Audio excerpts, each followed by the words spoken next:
پوچھ لے حاضر ہوں ہم ان کی بارگاہ. الحمدللہ رب العالمین والصلاة والسلام علی خاتم النبیین اما بعد فاعوذ باللہ من الشیطان الرجیم بسم اللہ الرحمن الرحیم. الصلاة والسلام علیک یا رسول اللہ وعلی آلک واصحابک یا حبیب اللہ. الصلاة والسلام علیک یا نبی اللہ وعلی آلک واصحابک یا نور اللہ. مدری چینل کے ناظرین، پروگرام دارالفتہ اہل سنت میں آپ کو خوش آمدید کہتے ہیں، مرحبا کہتے ہیں. اللہ پاک ہم سب کو دین اسلام کے احکامات سیکھ کر سمجھ کر ان پر عمل پیرا ہونے کی توفیق عطا فرمائے. ہمارے پیارے رسول صلی اللہ علیہ وآلہ وسلم کا فرمان عظمت علی شان ہے، ان اول الناس بی یوم القیامہ اکثرہم علیہ صلاۃ. قیامت کے دن میرے سب سے زیادہ قریب ترین وہ ہوگا جو مجھ پر کثرت سے درود پڑھتا ہوگا. صلو علی الحبیب صلی اللہ تعالی علی محمد صلی اللہ علیہ وآلہ وسلم. صلاۃ و سلام علیک یا سیدی یا رسول اللہ. ناظرین کرام، اس پروگرام میں آپ کے سوالات بطور خاص شامل کیے جاتے ہیں. نمبر آپ اسکرین پر ملاحظہ فرما رہے ہیں، ان نمبرز پر اپنے سوالات ہم تک پہنچا سکتے ہیں، ایس ایم ایس بھی کر سکتے ہیں. ہماری کوشش ہوگی جو براہ راست سوالات موصول ہوں ان کے جوابات آپ تک پہنچائیں. اور آج کے ہمارے اس پروگرام میں شامل ہیں شیخ الحدیث مفتی محمد حسان رضا اختاری صاحب، ان کو بھی خوش آمدید کہتے ہیں. کیسے مزاج گرام؟ الحمدللہ رب العالمین، جزاک اللہ خیر. ماشاءاللہ. ہمارے پاس کچھ سوالات ویڈیو کی صورت میں بھی موجود ہیں اور سب سے پہلے ہم انہی کو شامل. میرا سوال یہ ہے کہ بعض ٹائم کسٹمر ہماری دکان سے کوئی چیز پرچیز کرتا ہے، خریدتا ہے، تو اس کے پیسے اگر ہماری دکان پہ گر جائیں تو ان پیسے کو صدقہ باکس میں ڈالنا کیسا ہے؟ جواب ارشاد فرمائیے. جی، پیسے تو کسٹمر کے گرے ہیں اور یہ اٹھا کے اس کو صدقہ باکس میں. بسم اللہ الرحمن الرحیم. یعنی اس طرح ڈائریکٹ اٹھا کے صدقہ باکس میں ڈالنے کی اجازت نہیں ہوتی. اب اس کے رقم گر گئی، اس کسٹمر کو آپ جانتے ہیں اگر کہ وہ کون ہے تو ظاہر ہے کہ اس تک آپ وہ رقم پہنچائیں گے. اور اگر اسے نہیں جانتے تو بھی آپ کو اسے ڈھونڈنا ہوگا کہ اسے ڈھونڈیں، تلاش کریں. وہاں پہ آپ اپنے جو اسٹور ہے اس کے اوپر کوئی اشتہار لگا دیں کاغذ پر لکھ کر کہ کچھ رقم ایک کسٹمر کی گر گئی تھی، تو وہ رابطہ کر لیں اور نشانی بتا کر، رقم بتا کر وہ لے لیں. تو یوں آپ کو تشہیر کرنا پڑے گی، اعلان کرنا پڑے گا، یہاں تک کہ آپ کو اس بات کا ظن غالب ہو جائے، خیال آپ کا جم جائے کہ اب وہ اس رقم کو نہیں تلاش کر رہا ہوگا. تو پھر آپ چاہیں تو چونکہ آپ نے اٹھایا اس نیت سے کہ اس تک پہنچانا ہے، تو چاہیں تو آپ اس کو کسی شرعی فقیر کے اوپر صدقہ کر دیں، یہ بھی آپ کو اجازت ہے. اور چاہیں تو آپ اس کو جو چندہ باکس وغیرہ ہوتا ہے اس کے اندر بھی ڈال سکتے ہیں. ٹھیک ہے. مساجد میں بھی بعض اوقات اس طرح کے پیسے لوگوں کو ملتے ہیں، لیکن ایک اوورآل لوگوں کو دیکھا جائے تو روڈ پر کہیں سے بھی ملتے ہیں. ایک سوچ تو یہ ہوتی ہے کہ آدھے مسجد کے آدھے ہمارے ہیں. پہلے تو اس کے حوالے سے بتائیں کہ یہ بھی ایسا بھی ہے کہ آدھے مسجد کے اور آدھے ہمارے؟ ایسا تو کچھ نہیں ہے، آدھے مسجد کے آدھے ہمارے. اصل تو جس کی رقم ہے وہ اسی کی ہے، کسی کی بھی نہیں ہے. اسی تک پہنچانا یہ ضروری ہوتا ہے. حتیٰ کہ اگر کسی شخص نے اس نیت سے رقم جو گری ہوئی تھی یا کوئی بھی چیز تھی جس کو لقطہ کہا جاتا ہے اس کو اٹھایا اور اس نیت سے اٹھایا کہ میں اس کو اپنے استعمال کے اندر لے کر آؤں گا، تو ایسا شخص غاصب ہوتا ہے، غصب کرنے والے، یوں سمجھ لیں کہ ایک طرح سے ڈاکو کی طرح ہے. اب اس کے اوپر ایک تو توبہ کرنا لازم ہوتی ہے، دوسرا وہ مالک کو تلاش کرے گا، تیسرا یہ کہ اب اس پر لازم ہے کہ اگر مالک نہیں ملتا کسی طرح بھی تو شرعی فقیر کے اوپر اسے صدقہ کرے گا. اس کے بغیر اس کا چھٹکارا نہیں ہوگا. تو یہ کہنا کہ آدھی میری آدھی مسجد کی، یہ شرعاً بالکل درست نہیں ہے. ہاں، اگر آپ نے اس نیت سے اٹھایا کہ آپ اس کو اس کے مالک تک پہنچائیں گے، اب آپ نے مالک کو تلاش کیا، کسی صورت مالک نہیں ملتا، تھک گئے اور آپ کا دل جم گیا اس پر کہ اب وہ نہیں آئے گا، نہیں ڈھونڈتا ہوگا اس کو، تو اب یہ رقم آپ کی اس صورت میں ہو سکتی ہے جبکہ آپ خود شرعی فقیر ہوں، آپ کو زکوٰۃ لگتی ہو تو ٹھیک ہے، اب یہ رقم آپ رکھ سکتے ہیں. پہلے جب کیسی نیت؟ جی، جب پہلے سے نیت یہ ہو کہ میں نے مالک تک پہنچانا ہے تو اب اس صورت میں آپ رکھ سکتے ہیں. لیکن آپ صدقہ کریں یا آپ رکھیں، اگر بالفرض مالک بعد میں آ جاتا ہے تو اس صورت میں اس رقم کو مالک تک پہنچانا، مالک کو لوٹانا یہ آپ کے اوپر لازم ہوگا. بھلے آپ صدقہ کر چکے ہوں یا اپنے اوپر خرچ کر چکے ہوں، ہر صورت میں وہ رقم آپ نے مالک کو دینی ہے. ٹھیک ہے. اور اس میں کوئی وقت ٹائم پیریڈ ہے، اس کا اعتبار بھی کیا جائے گا؟ وقت اس کی حقیقت یہ ہے، ویسے تو حدیث پاک میں فرمایا کہ فَعَرِّفْ سَنَةً، 1 سال تک اعلان کرنے کا فرمایا، لیکن وہ حقیقتاً اس کی بنیاد اس پر ہے کہ وہ جگہ کیسی ہے، وہ چیز کیسی ہے، رقم ہے تو رقم کتنی ہے، مالیت کو دیکھا ویلیو جائے اس گا۔ اعتبار جی۔ سے بھی تو اب بعض اوقات ہوتا ہے کہ چیز بالکل ہلکی سی ہے، اس کی کوئی ویلیو نہیں ہے، اور علاقہ بھی کوئی بہت ہائی قسم کا ہے کہ جہاں پر ایسی چیز کو زیادہ دیر بندہ تلاش نہیں کرتا، تو اب ایسی چیز کا جب آپ کے دل پر اطمینان ہو جائے کہ یہ بندہ آپ ڈھونڈتا نہیں ہوگا تو اسے آپ پھر صدقہ کر سکتے ہیں۔ اور بعض اوقات چیز قیمتی ہوتی ہے، یا جہاں سے ملی ہوتی ہے وہ جگہ ایسی ہوتی ہے کہ اس جگہ کے لیے وہ چیز قیمتی ہے۔ مثلا کسی پوش ایریے کے اندر آپ کو اگر 1000 روپے کا نوٹ ملتا ہے تو مالک اتنا زیادہ اس کو تلاش نہیں کرے گا، تھوڑی دیر کے اندر وہ مایوس ہو جائے گا اور وہ چھوڑ دے گا اس کو۔ لیکن اگر یہی آپ کو کسی غریب علاقے کے اندر رقم ملتی ہے تو ان کے لیے ایک حیثیت رکھتی ہے، تو وہ زیادہ دیر تک بندہ اس کو وہاں پر تلاش کرتا ہوا ملے گا۔ تو اصل یہ ہے کہ آپ کے دل پر یہ بات جم جائے کہ اب اس چیز کو، اس کی جو ویلیو ہے، اس کی اعتبار سے یہ مالک اسے تلاش نہیں کرتا ہوگا، تو اب آپ شریف فقیر کے اوپر اسے صدقہ کر سکتے ہیں۔ ٹھیک ہے۔ اچھا، اس میں جیسے یہ تو کچھ سامان ہے، سامان کچھ مل گیا، چلیں پیسوں کی بات ہے یا کچھ اور سامان ہے، کوئی اور ایسی چیزیں ہیں، تو اس میں بھی یہی لمٹ رہے گی یا کیا ہے؟ جو بھی کچھ چیزیں کھانے پینے سے بھی تعلق رکھتی؟ جو بھی ایسی چیز کہ جس کو عام طور پہ لوگ پھینک نہیں دیتے، صحیح، تو ایسی چیزیں اس کا حکم یہی ہوگا۔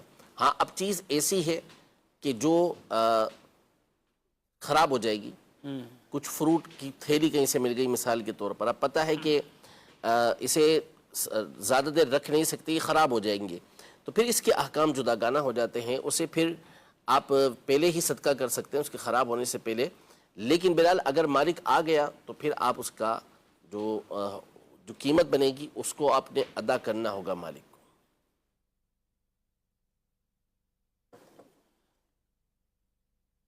کچھ ایس ایم ایس بھی شامل کرتے ہیں، اور سوال یہ کسی طرح کے آ گیا کہ لقطہ کی رقم اگر نابالغ بچے لے آئیں تو کیا حکم ہے؟ تو بھی یہی حکم ہوگا۔ نابالغ اس طرح اٹھانے کی وجہ سے مالک نہیں ہو جائے گا، اب اس کا ولی یا سرپرست جو ہے وہ اس بات کا اعلان کرے کہ اس کا مالک مل جائے تو ٹھیک ہے، ورنہ اس کو پھر شریف فقیر کے اوپر صدقہ کرنا ہوگا۔ ٹھیک ہے جی، مزید سوال۔ محمد نعیم اللہ اتاری، پنجاب قصور سے عرضگزار ہوں۔ مفتی صاحب کی بارگاہ میں سوال یہ ہے کہ لڑکے کا نام اکیلا محمد، لفظ محمد اکیلا رکھ سکتے ہیں یا اس کے ساتھ کوئی نام اور ایڈ کیا جائے یا رکھا جائے؟ جزاک اللہ خیر، رہنمائی فرما دیں۔ جی، جو احادیث طیبہ میں نام محمد کے فضائل آئے ہیں وہ تنہا نام محمد رکھنے کے آئے ہیں، کہ جو حضور پاک صلی اللہ تعالیٰ علیہ وسلم کی محبت اور تعظیم میں نام اپنی اولاد کا محمد رکھتا ہے تو اس کے لیے طرح طرح کے فضائل، جنت میں داخلے کے اور دیگر مغفرت کی بشارتوں کے فضیلت حدیث پاک کے اندر آئی ہیں، وہ صرف لفظ محمد، نام محمد رکھنے پر ہے۔ تو نام محمد رکھیں، لیکن ظاہر ہے کہ جو پکارنا ہوتا ہے وہ بعض اوقات ادب و احترام کا تقاضا ہوتا ہے، ورنہ بہرحال صرف نام محمد رکھا ہے اور پکار بھی اس سے تو بھی کوئی حرج نہیں ہے، لیکن مزید تعظیم اور مزید ادب کے لیے اگر اس نام کے ساتھ کوئی دوسرا اور نام ملا لے، کوئی اچھا نام اس کے ساتھ رکھ لیں اور اس نام کے ساتھ پکاریں تو یہ زیادہ بہتر ہے، ورنہ اگر صرف نام محمد رکھا جو پکارنے کے لیے بھی ہے تو بھی اس میں کوئی حرج نہیں ہے۔ ٹھیک ہے، یعنی محمد پکار بھی سکتے ہیں، یعنی بعد ایسے کہ جنہوں نے نام ہی یہی رکھا ہوتا ہے اور اس کے ساتھ کسی چیز کو وہ نہیں ملاتے اور ان کا پکارنا بھی ڈائریکٹ ہی بیٹے کو اپنے کو محمد کہہ کر محمد ایسا نہ کرو، محمد یوں کرو، تو اس میں پھر کیا کوئی حرج نہیں ہے اس طرح کرنے میں، لیکن ظاہر ہے کہ میں نے کہا نا جتنا زیادہ ادب ہو اتنا بہتر ہے۔ صحیح۔ اب بعض اوقات ایسا ہوتا ہے کہ اچھا نام رکھا ہے، محمد نام یا احمد نام رکھا ہے، اب وہ کوئی ایسا کام کرتا ہے جی، جو ناپسندیدہ کام ہے ناپسندیدہ ہو، یا کہیں ڈانٹنا بھی ہے جی، کچھ اور تو پھر اس میں جو ادب والے ہوتے ہیں، احترام والے ہوتے ہیں، وہ تشویش کے اندر آتے ہیں، تو بہتر ہے کہ اس کے ساتھ کوئی اور نام رکھ دیا جائے تاکہ جب ایسا کوئی موقع آئے تو اس وقت اسے اسی نام کے ذریعے اس کو تنبیہ کی جائے، اس کو سمجھایا جائے۔ اچھا، آپ نے ناموں پہ بات چل رہی ہے تو بچیوں کا نام ملائکہ رکھنا کیا کہتے ہیں؟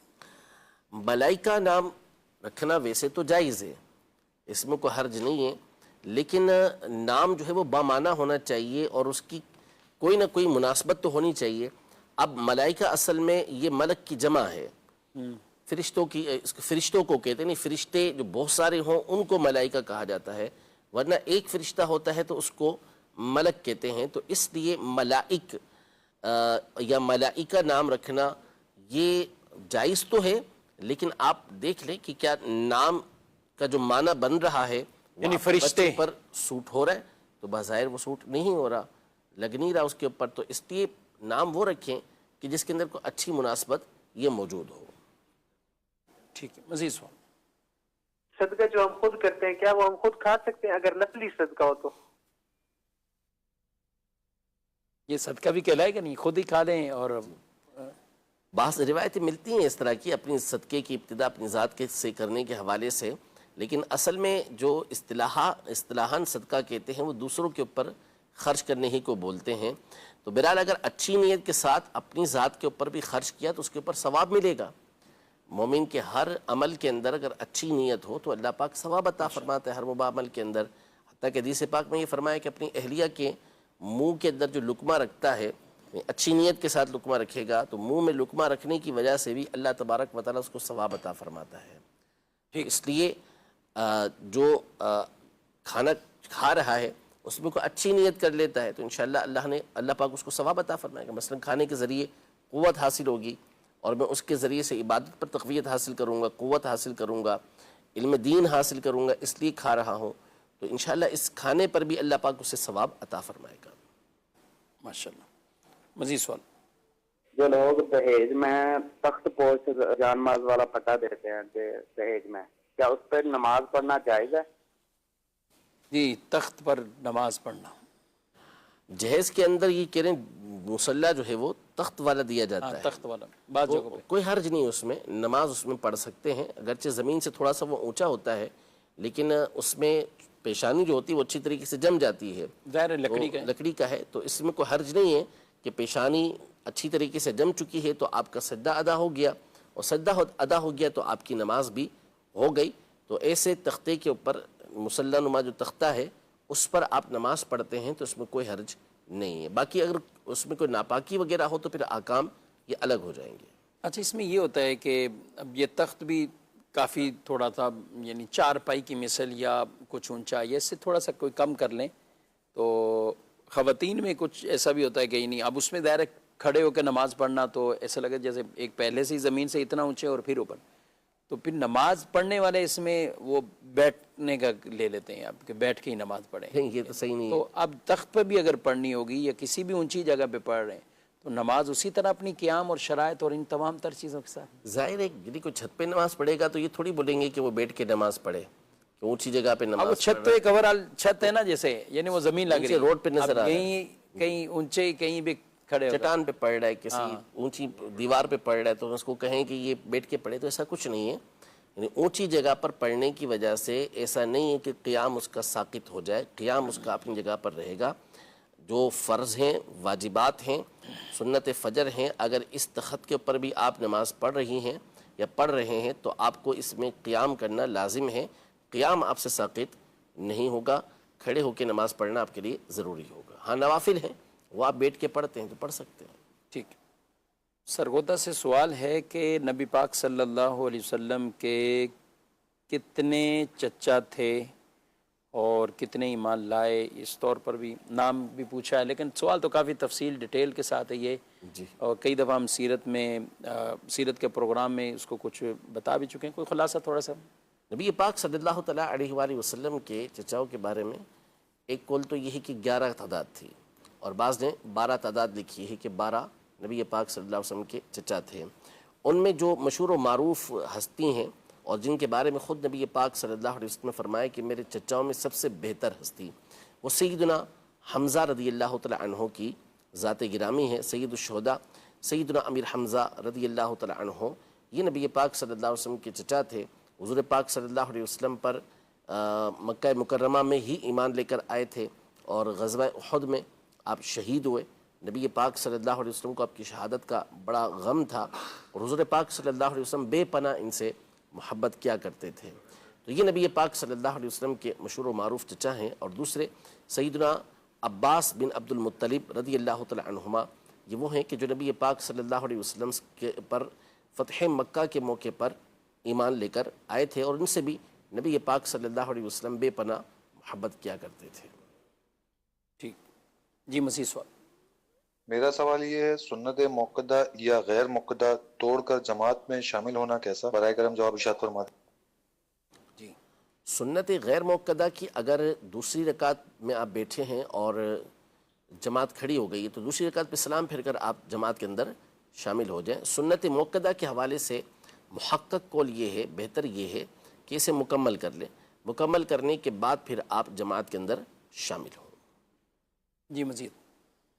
محمد فیصل اتاری جڑاوالا سے۔ جی صاحب، میرا آپ کی بارگاہ میں سوال یہ ہے کہ جب عورت فوت ہو جاتی ہے تو غیر محرم اس کو کندھا دے سکتے ہیں؟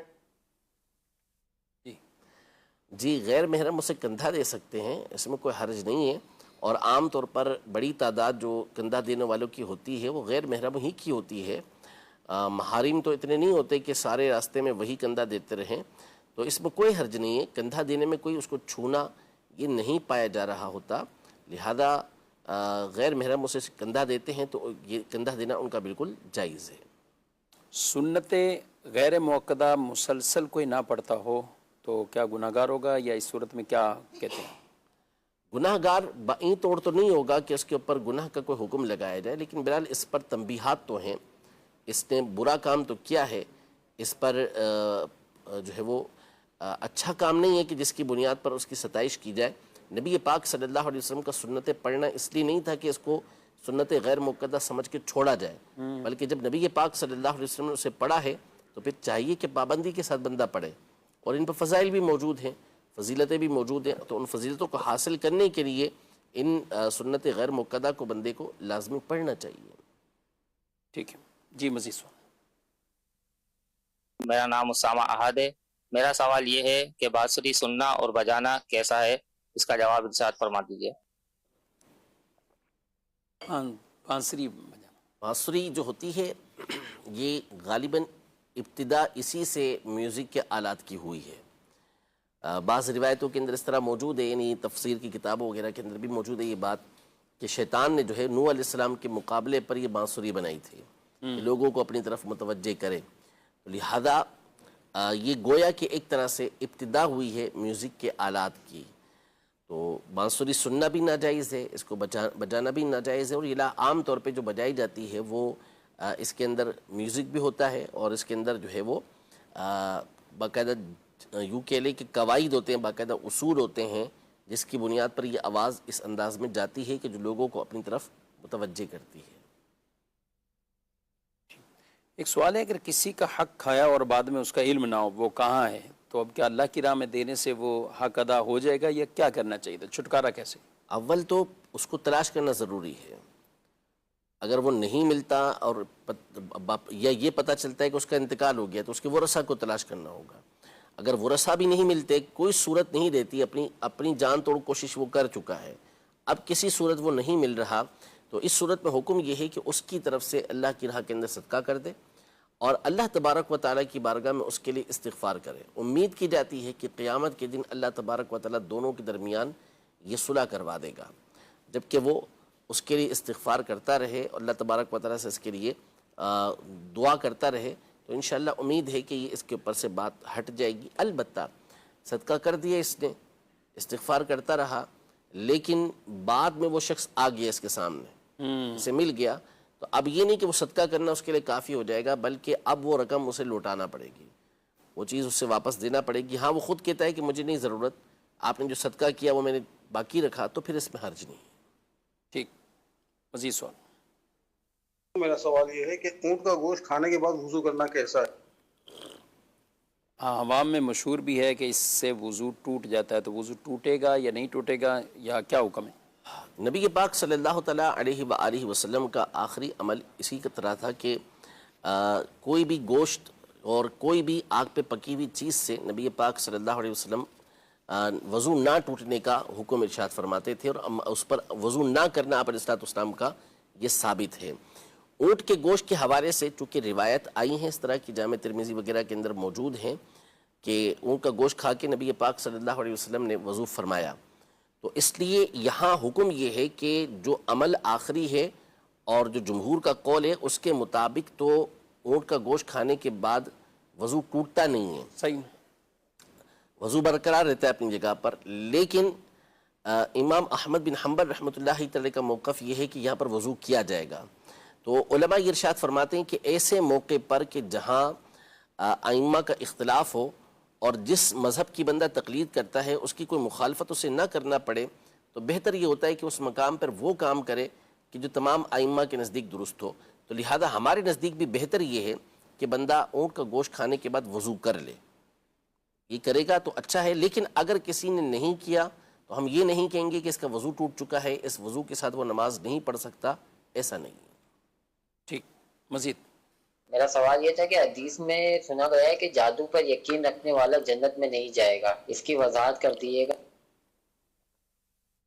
جی، جادو کے بارے میں اس کی مختلف صورتیں ہیں، جیسے نجومی کے پاس جانے کے حوالے سے حدیثوں کے اندر آیا ہے، کاہین کے پاس جانے کے حوالے سے آیا ہے، اور مختلف روایتیں اس حوالے سے. تو ایک تو ہوتا ہے کہ جو چیز نجومی بتا رہا ہے، جو کاہن بتا رہا ہے کہ اس طرح جو میں نے کہا، اب اس پہ وہ اعتقاد رکھتا ہے کہ جو اس نے کہہ دیا اب ایسا ہونا ہی ہونا ہے، پکا اس کا اعتقاد ہے اس کے اوپر. تو اس کے بارے میں فرمایا کہ فقد کفر بما نزل علی محمد صلی اللہ علیہ وسلم، کہ جو محمد صلی اللہ علیہ وسلم پر نازل ہوا ہے اس کا وہ انکار کرنے والا ہے. تو ایسی صورت کے اندر یہ کفر ہوتا ہے. صحیح کہ آپ ایسا اعتقاد، قوی اعتقاد رکھیں کہ اس کی خلاف ہو ہی نہیں سکتا، اب جو کہا گیا ویسا ہی ہوگا. لیکن مومن عام طور پہ اس طرح کا اعتقاد رکھتا نہیں ہے. ہاں آپ کا دل پکا ہے، اس کے اوپر مائل ہے کہ ایسا ہوگا، لیکن اس کا خلاف بھی موجود ہے، تو بھی یہ حرام ہے کہ ایسا اعتقاد اس کے بارے میں آپ یقین اس کے بارے میں نہیں رکھیں گے.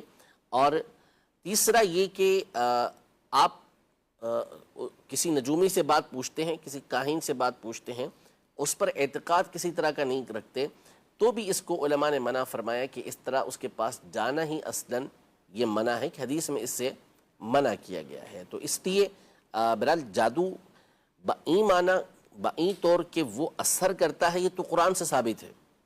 سلیمان علیہ السلام کا واقعہ موجود ہے جو قرآن مجید فرقان حمید میں پہلے پارے کے اندر موجود ہے کہ آپ کے دور کے اندر جادو عام تھا، اسی لیے ہاروت ماروت جو ہے وہ اتارے گئے آسمان سے.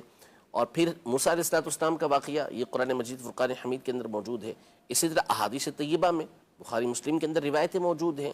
تو اثر موجود ہے کہ اثر ہوتا ہے، لیکن ایک تو جادو کو کرنا اور جادو کے پر پھر اعتقاد رکھنا اس اعتبار سے کہ یہ حق ہے، بائیں طور حق رکھنا کہ جو اس کے اندر باتیں موجود ہیں، غلط باتیں، شرکیہ کفریہ باتیں ہیں، اس کے بارے میں درست ہونے کا اعتقاد رکھنا، یہ کفر ہے. ٹھیک. اور کروانا کیسے؟ یہ ایسے لوگوں کے پاس جانا. اچھا، بات کہتے ہیں کہ ہم جادو کا توڑ ہی چکے جادو کے ذریعے کر رہے ہیں، تو یہ کیا کہیں گے آپ؟ جادو کروانا یہ حرام ہے، کم از کم حرام درجہ ہے اس کا، چاہے جادو کا توڑ آپ جادو کے ذریعے کروائیں. اس کی وجہ یہ ہوتی ہے کہ پہلے حکم سمجھ لیں کہ کم از کم حرام ہے، اور بعض صورتوں میں یہ کفر اور شرک ہو جاتا ہے. اس کی وجہ یہ ہے کہ جادو جو کر رہے ہوتے ہیں وہ اس کے اندر کم از کم حرام کلمات کا استعمال کرتے ہیں، ناجائز کلمات کا استعمال کرتے ہیں کہ جو کسی صورت جائز نہیں ہوتا.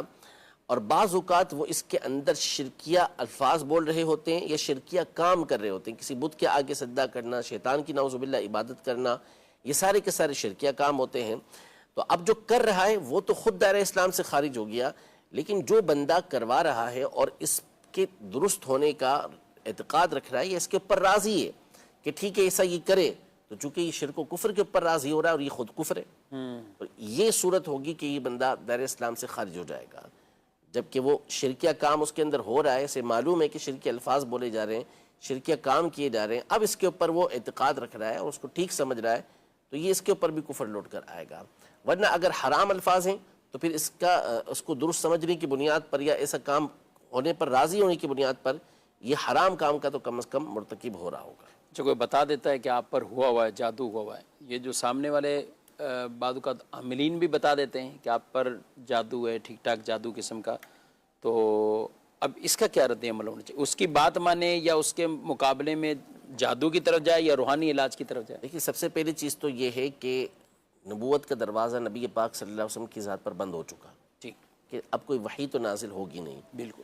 اب جتنی بھی چیزیں ہیں وہ ظن غالب کے درجے تک آتی ہیں یا ظن کے درجے کے اندر آتی ہیں, یعنی کوئی یقین اس کے اندر حاصل نہیں ہوتا, قطعیت اس کے اندر حاصل نہیں ہو سکتی.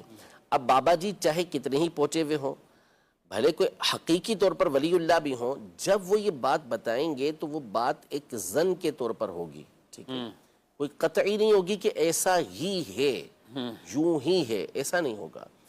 اب ظاہر ہے کہ جب یہ چیز ایک ظنی ہے تو سامنے جو آپ علاج کروانے جا رہے ہیں وہ اب جادو کے ذریعے کرواتے ہیں اور وہاں یقینی طور پہ حرام کام ہو رہا ہے, یقینی طور پر حرام کام ہو رہا ہے, تو ایک ظنی چیز کا آپ حرام کے ذریعے علاج کیسے کروائیں گے؟ نمبر ایک یہ. نمبر دو یہ کہ اللہ پاک نبی پاک صلی اللہ علیہ وسلم نے فرمایا کہ حرام کے اندر شفا نہیں ہے. صحیح. تو پھر اس جادو کے اندر آپ کی شفا کیسے ہو سکتی ہے, اس کی کاٹ کیسے ہو سکتی ہے؟ تو پھر تیسرا یہ کہ ان چیزوں کا علاج جو ہے وہ روحانی علاج کے ذریعے ممکن ہوتا ہے اور ہوتا ہے. لازمی طور پر کئیوں کے ساتھ اس طرح کے معاملات ہوتے ہیں اور روحانی علاج کی وجہ سے وہ چیزیں ختم ہو جاتی ہیں. تو کسی صورت بھی بہرحال جادو کروانے کی یہ شرعاً اجازت نہیں ہے, چاہے آپ جادو کی کاٹ کے لیے ہی یہ کام کیوں نہ کر رہے ہوں. مزید سوال معلوم کرنا تھا کہ کیا حقیقے کے لیے ایک بڑا جانور لے کر 2-3 بچوں کا اکٹھا کر سکتے ہیں, گائے وغیرہ؟ جی, عقیقہ عین سے کیا کہتے ہیں؟ جی بالکل کر سکتے ہیں, اس میں کوئی حرج نہیں ہے کہ آپ نے بڑا جانور لیا جس میں 7 حصے ہو سکتے ہیں, تو اس میں مثال کے طور پر آپ نے 3 بیٹوں کے اور 1 بیٹی کا حصہ ملا لیا, یا 7 بیٹیوں کا کر لیا, یا ویسے ہی 7 بیٹوں کا بھی اس میں کر لیا کہ ایک ایک حصہ بھی یہ عقیقے کے لیے کفایت کر جاتا ہے, یا ایک بڑا جانور لے کے اس میں 2 بچوں کا 3 بچوں کا عقیقہ کر لیا, تو کوئی حرج نہیں ہے, اس میں کر سکتے ہیں. جی مزید سوال. میں محمد کاشف اتاری. مفتی صاحب میرا یہ سوال ہے, کبوتر بازی میں جو رقم جیتی جاتی ہے اس کا شرعی حکم کیا ہے, اس کا کیا کیا جا سکتا ہے؟ جی کبوتر بازی کا حکم بھی بیان فرما دیں, اور ساتھ یہ جو رقم جیتی ہے کبوتر بازی کے اندر یہ تو جوا ہے, اور یہ اصل مالک کو واپس کرنا لازم ہے, یعنی یہ آپس میں اڑاتے ہیں اور طے یہ ہوتا ہے کہ جو جس کے کبوتر دوسرے کے کبوتر کو لے آئے یا جیت گئے, تو پھر اس صورت میں جو ہارنے والا ہے وہ جیتنے والے کو رقم دے گا, اتنی رقم دے گا یا کوئی چیز بھی دے گا, تو یہ جوئے کے مد میں آتا ہے, یہ اسی کو واپس کرنا لازم ہے. اور دوسرا یہ کہ جو کبوتر بازی ہے, کبوتر بازی خود حرام ہے. اصل میں کبوتر پالنے کی تو شریعت مطہرہ نے اجازت دی, اور ایسے پرندے ایسے جانور کے جن سے بندہ انسیت حاصل کرتا ہے, ایسے پالتو جو ہوتے ہیں, تو اس میں کوئی مسئلہ نہیں ہوتا کہ ان کو پال سکتا ہے, لیکن اس کے لیے شرائط ہیں. ہر کوئی پال نہیں سکتا, بلکہ پالے گا وہ کہ جو ان کا اچھی طریقے سے دھیان رکھ سکتا ہے, کھانے پینے کا دھیان رکھے گا, حتیٰ کہ بعض روایتوں کے اندر یہ فرمائے کہ 70 مرتبہ ان کو دن میں کھانا پیش کرے, دانا پیش کرے, کہ وہ بے زبان ہیں, ان کو وہ بتا تھوڑی سکیں گے کہ اس وقت مجھے بھوک لگی ہوئی ہے. تو ایک تو یہ, دوسرا یہ کہ ان کو تکلیف نہ دے, اذیت نہ دے, اور تیسرا یہ کہ ان کی وجہ سے دوسروں کو تکلیف نہ دے. کبوتر بازی میں ہوتا کیا ہے کہ ایک تو ان کو اڑاتے ہیں, اڑانے کے بعد پھر ان کو یہ تکلیف دیتے ہیں کہ ان کی چھتری نما بنی بھی ہوتی ہے کہ جس پہ آ کے کبوتر بیٹھتے ہیں, تو یہ بیٹھنے نہیں دیتے, وہ پریکٹس کے لیے, یعنی ہاں ان کے پاس لوہا ہوتا ہے, یعنی ان کا کہنا تو یہ تو ہم پریکٹس کروانے تاکہ یہ اڑتا ہی رہے. ٹھیک ہے, پھر آپ کو بھی پریکٹس آپ سے کوئی بھاری برکم بندہ کروائے نا اسی انداز میں, کہ وہ بھی آپ کو اس طریقے سے جو آپ مارتے ہیں پاؤں پہ ان کے, تو آپ کے پاؤں پہ مارے, تو پھر آپ کو پتہ چلے گا کہ لوہے کا جو ان کا ڈنڈا ہوتا ہے یعنی کتنی تکلیف ہوتی ہوگی. یہ ناجائز و حرام کام. پھر اس کے بعد بعض اوقات کنکریاں مارتے ہیں. اب یہ کنکریاں کبھی کسی کے گھر میں جا کے گرتی ہیں, پھر بے پردگی الگ ہوتی ہے اس کے اندر, چھتوں پہ چڑھے ہوئے ہوتے ہیں, اور بہت سے گھر ایسے ہوتے ہیں کئی علاقوں کے اندر کہ بالکل چھتیں ان کی اس طرح ملی ہوئی ہوتی ہیں کہ دوسرے کے گھر نظر آ رہا ہوتا ہے, تو یہ بے پردگی پھر ایک الگ ہو رہی ہوتی ہے. پھر اس کے بعد یہ جو جوا بازی اس کے اندر ہوتی ہے یہ الگ معاملہ. تیسرا یہ کہ پھر کبوتر اڑائیں گے, پورے غول اڑیں گے کبوتروں کے, اور بعض اوقات یہ دوسرے کا کبوتر ساتھ لے کر آتے ہیں اور یہ سمجھتے ہیں کہ کبوتر ہمارا ہو گیا, یہ حرام ہے, وہ کبوتر اسے واپس کرنا پڑے گا. تو اس طریقے سے جو کبوتر بازی ہمارے یہاں رائج ہے یہ کسی صورت بھی جائز نہیں, یہ حرام ہے. جی ناظرین کرام, اس طرح کے کئی مسائل لوگوں کو وہ خود ہی اپنی طور پر ہی پیسہ بھی لگاتے ہیں, خود پیسہ بنا بھی رہے ہوتے ہیں, وہ چاہے یہ کبوتر بازی اور اس طرح کا چیز تو ایک پرانا یعنی سلسلہ چلتا ہوا آ رہا ہے اور لوگ کرتے ہیں. اچھا اسی طرح حسان صاحب اسی کے ساتھ ساتھ آج کل تو جیسے جانوروں میں بھی ایسا ہے مقابلے لگانے میں، کیا بھیڑ دمبوں کے آپس میں ان کو لڑانے کی، مرغوں کو لڑانے کی، کتوں کو لڑانے کی، کتے اور ریچھ ان کی لڑائی آپس میں وہ کرواتے ہیں، اور اس کے ذریعے بھی یہ پیسوں کے بھی کھیل ہیں، دیگر اور بھی ہیں. کیا کہیں گے؟ یہ ابھی کے نہیں ہیں، پرانی چیزیں یہ ساری. اسی لیے تو حدیث پاک میں فرمایا اب یہ تو جی ہاں کہ نبی پاک صلی اللہ علیہ وسلم نے جانوروں کو آپس میں لڑانے سے منع فرمایا، ان کو لڑائی پر ابھارنے سے منع فرمایا. تو یہ پرانا ہوتا ہوا آ رہا ہے. یعنی اس کا مطلب یہ ہوا کہ یہ زمانہ جاہلیت کا کام ہے جس سے نبی پاک صلی اللہ علیہ وسلم نے منع فرمایا ہے. اور آج کے اس دور کے اندر کہ جس میں اپنے آپ کو بظاہر جو ہے پڑھا لکھا کہنے والے لوگ، ایسے طبقے کے لوگ یہ بھی اس کام کی طرف ملوث ہیں، تو سیدھی بات یہ ہے کہ وہ جاہلیت کے کام کے اندر مبتلا ہیں. کسی صورت بھی ان چیزوں کی اجازت نہیں ہے کہ اس طرح جانوروں کو آپس میں لڑایا جائے اور اس پر پھر جو ہے وہ شرطیں لگائی جائیں. اور پھر یہ صرف اتنا نہیں ہوتا، اب تو ہمارے دور کے اندر تو ظاہر ہے کہ پھر ہر جو خرافات ہیں وہ ساری کی ساری بڑھتی ہی چلے جاتی ہیں، اس میں اور خرافات بھی پھر جمع ہو جاتی ہیں. اب میوزک بھی ہو رہا ہوتا ہے اور مرد و عورت سب جمع بھی ہوتے ہیں، سٹے بھی ہو رہے ہوتے ہیں، جوئے بھی لگ رہے ہوتے ہیں، اس کے اوپر بہت کچھ اس میں خرابیاں ہو رہی ہوتی ہیں، میلہ جھمیلہ لگا ہوا ہوتا ہے. تو حرام اور حرام کاموں کا مجموعہ ہے یہ. اللہ تبارک و تعالیٰ سے دعا ہی کر سکتے ہیں کہ اللہ پاک ایسے لوگوں کو ہدایت عطا فرمائے. جی بالکل. اور میں یہ کہنا چاہ رہا تھا کہ جدید قسم یعنی یہ کھیل تو سب، اور ان میں تو حدیث کے اندر واضح منع کیا، اب ڈیجیٹل جو جوئے کے اندر تبدیل ہو گئے. یعنی یہ ڈیجیٹل گیمز کے ذریعے جوا حاصل کرنا، اور اس میں بھی یعنی پایا وہی جا رہا ہے، چیزیں وہی ہیں، لیکن لوگوں کو ایک اس کی وہ لت پڑ جانا ہے، جیسے کہ پیسہ آ رہا ہے کسی نہ کسی طریقے سے آئے. تو ان گیمز کے ذریعے جو جوا ہے اور لہو و لعب کے ذریعے رقم حاصل کرنا ہے وہ تو ناجائز و حرام ہی ہے. تو جوئے کے ذریعے اگر آپ بھلے آن لائن ہی اگر رقم حاصل کرتے ہیں تو بھی وہ ناجائز و حرام ہی ہوگی، کہ قرآن مجید فرقان حمید نے جوئے کو حرام کیا، نبی پاک صلی اللہ علیہ وسلم نے جوئے کو حرام کیا ہے. وہ رقم ہی قبضے میں نہیں آئے گی آپ کے، وہ اسی کے مالک کو واپس کرنا آپ کے اوپر لازم ہوگی کہ آپ اسے واپس کریں. صحیح. آپ دارالتعلیل سنت کا ناظرین کرام نمبرز اپنے پاس رکھیں، بلکہ ایک ہی نمبر ہے اور اس پر آپ رابطہ کر سکتے ہیں. دارالتعلیل سنت سے آپ کوئی بھی اس طرح کے شرعی مسائل ہوں، دائر انسان نے جو بھی کھانا ہے کمانا ہے، اس میں کئی طرح کے ایسے اصول ضوابطے جو شریعت مطہرہ نہیں ہمیں عطا فرمائے ہیں. فقط یہی نہیں کہ مال ہی کثرت سے آ رہا ہے یا مال ہی آتا جا رہا ہے اور وہ کہے کہ بس کسی طریقے سے ہی وہ آ رہا ہے. کہاں سے کمایا اور کہاں خرچ کیا؟ مال کے بارے میں تو دو سوال ہیں. ایک محض یہ نہیں ہے کہ کمایا اگر درست طریقے سے خرچ کرنے میں غلطیاں کی تو بھی آخرت کو اس کا جواب دینا ہوگا، اور کمایا ہی غلط ہے تو پھر آگے والا معاملہ وہ بھی اسی طرح. تو اس لیے ناظرین کرام ہمیں ان چیزوں کا بطور خاص پوچھنا بھی چاہیے، اور جو گناہ کے کام کر رہے ہیں ان سے توبہ بھی کریں اور اپنے آپ کو ان سے جان چھڑائیں اور اللہ کی بارگاہ میں توبہ بھی کریں. اور کئی گناہ ایسے ہوتے ہیں کہ ان کے اوپر ازالے لازمی ہوتے ہیں، مطلب رقم جوئے کے ذریعے حاصل کی ہوئی ہے، اسی طرح مال بناتے رہے تو پھر اس کا بھی حکم ہے. ظاہر ہے اس کا حکم بھی ہمیں پوچھنا چاہیے. اگر کسی نے یہ والی رقم یوں ہتھیا لی اور اس کے پاس آ چکی ہے تو یہ دارالتعلیل سنت کا نمبر اپنے پاس رکھیے، اور صبح دن میں 10 بجے سے لے کر 4 بجے تک آن ہوتا ہے. آپ اس پر شرعی رہنمائی لے سکتے ہیں. اللہ پاک ہم سب کو دین متین کے احکامات پر عمل پیرا ہونے کی توفیق دے. آمین بجاہ نبی الامین صلی اللہ علیہ وسلم. ہادی و رہنما ہمارے علماء ہو کبھی درپیش جو کوئی مسئلہ پوچھ لے، حاضر ہوں ہم ان کی بارگاہ.